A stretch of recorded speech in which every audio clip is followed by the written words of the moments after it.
Remember being a kid and you would see those people do the jump rope thing?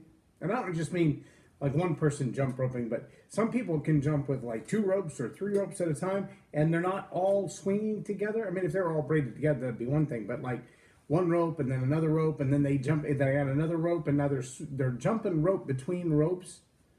And then you see them with there's like five people and there are two people on either end and they're swinging multiple ropes and people are all jumping between them. Let me tell you something. That takes talent. That takes imagination to be able to imagine when the rope is going to hit the ground, when the next rope is going to hit the ground, and which direction it's coming from, and where to place your feet to be between them. And that takes rhythm. It takes rhythm. It takes meeting the pattern of what's going on around you and the person in front of you and the one over there that's swinging the rope. I was not gifted with that kind of physical rhythm.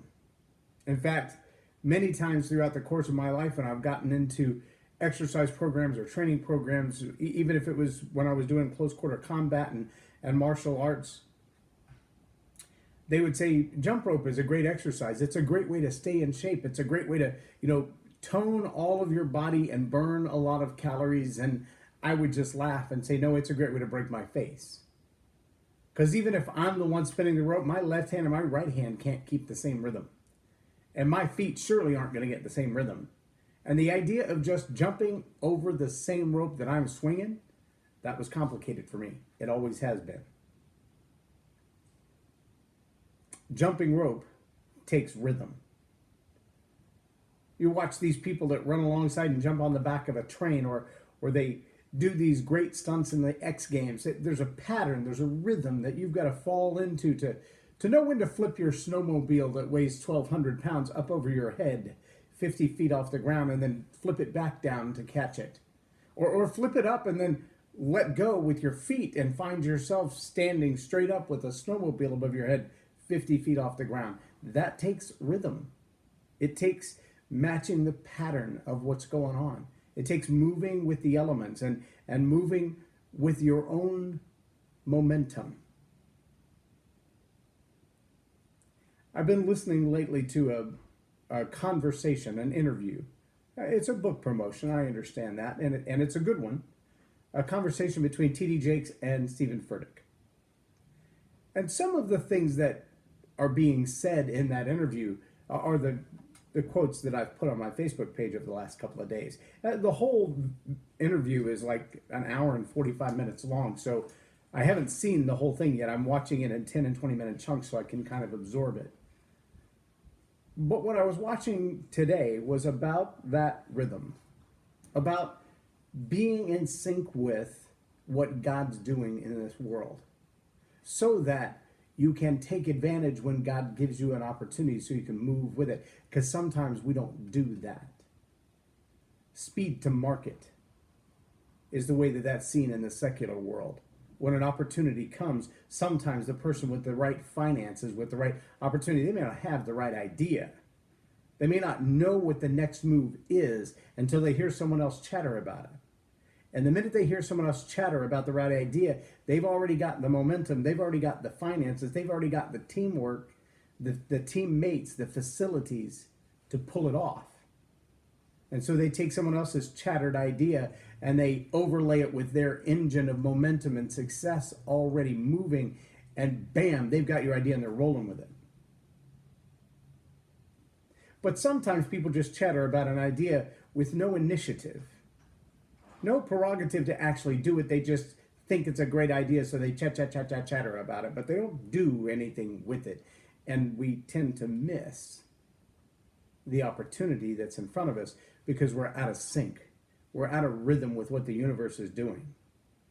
When God set it all in motion, when the world started spinning, we had our chances.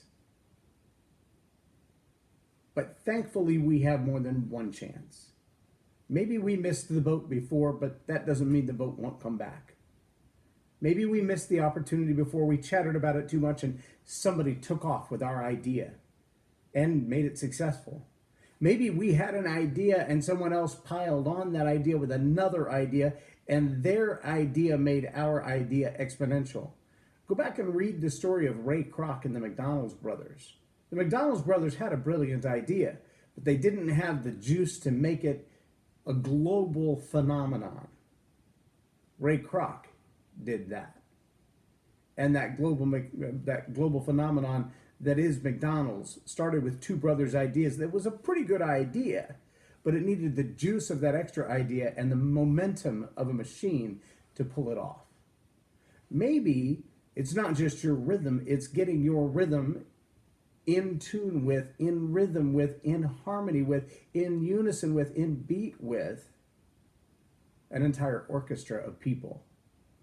Maybe you've been singing your own tune long enough and it's time to partner up with a full band. It's time to realize your ideas alone are not enough. Add your talent, add your skills, add your ideas to the ideas of others and see how much that juice explodes exponentially into success. Any idea worth doing is bigger than one person can do. And we together can do so much more than any one of us alone or all of us working alone. That's synergy. That's what rhythm does when you get into the rhythm and you're moving with the group of people who have the same rhythm. You know, it's impressive to see one person jumping a rope. It's impressive to see one person jumping 2 or maybe 3 ropes. It's really impressive to see 2 people jumping the same 2 ropes, or 5 people jumping the same 2 ropes. And then if they can jump and spin and turn, they've got their rhythm down as a team, not just as an individual. But see, we've also got to understand that in that imagery, picture that for a moment. The one person jumping a rope, then the one person jumping 2 ropes, and then someone else jumps in, and now 2 people are jumping 2 ropes, and 3 people, and 4 people, and 5 people. And none of it happens without the 2 people standing there spinning the rope. Often we blame the lack of rhythm on the universe. We blame the lack of rhythm on God. We look at God and say, well, what about the rent, God? What about paying my basic bills, God? What about, how do I get the tables and the chairs in the right place, God? And we forget that He's got His role spinning the ropes. And we've got our role. God's not in the tables and chairs business. That's man's job. God's in the tree making business because man can't do that. Man can plant the seed and pray that it rains and pray that the nutrients exist and pray that life happens, but man can't make a seed become a tree. A man can't make a tree big enough to make a chair from. All that's God's work. But when God has done His part, the rhythm is set, and He's leaving it for us to carve the acacia wood, to embroider the tapestry, to plait the gold, to mold the gold, to carve the gold, to shape the gold. See, those were the first set of instructions that He gave to Moses. Well, of course, God provided all of the silkworms to make the silk, to make the tapestry. And God provided the acacia trees to provide the acacia wood. And God provided the natural minerals of the gold in the earth to be molded, to be molten, to become liquid, to be formed, to be carved, to be shaped. God provided all of the resources that you need to do what you've been called to do. One other little caveat out of that video, and I'm just going to tell you right now, you're welcome to ask in the comments, but I'm not going to tell you where the video is. I've told you enough. Those that are hungry enough to go beyond what I'm telling you, beyond what I've told you over the last few days as I've watched and listened and studied the video myself. Oh, it's free. It's absolutely free. It's on YouTube. But this is like the gauntlet. If what I'm saying inspires you, understand there's a whole lot more to be had on this topic because I'm just borrowing nuggets and expanding upon them. The interview with T.D. Jakes and Stephen Furtick about the book Soar for Entrepreneurs. The video is on YouTube. Go watch it. Set aside a couple of hours. It's long, but it's worth it. But if you can't take the time, exert the effort, add a little focus and concentration and make it worth digging in and finding that video, then it probably wouldn't be worth anything to you anyway. It wouldn't. I find as a coach there are a lot of things that are important tools.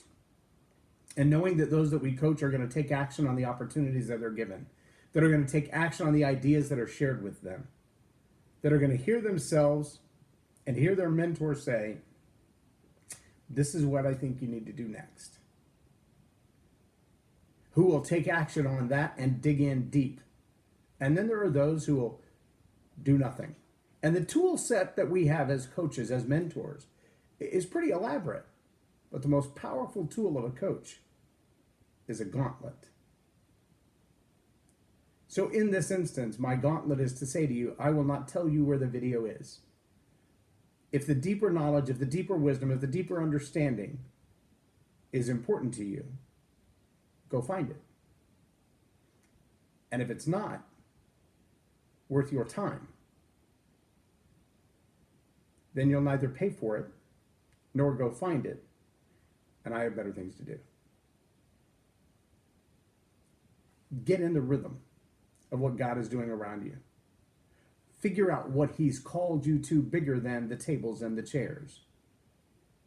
Pray for those things that are bigger. You do the business of carving chairs and tables or buying them from someone else who has.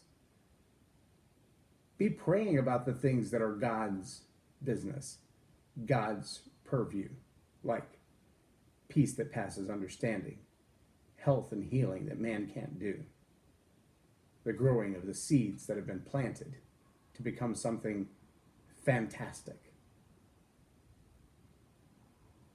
But if you really want to dig deeper just for you, go find that video. I'm J Loren Norris, and you've been watching Tell It Like It Is TV. Have a blessed day.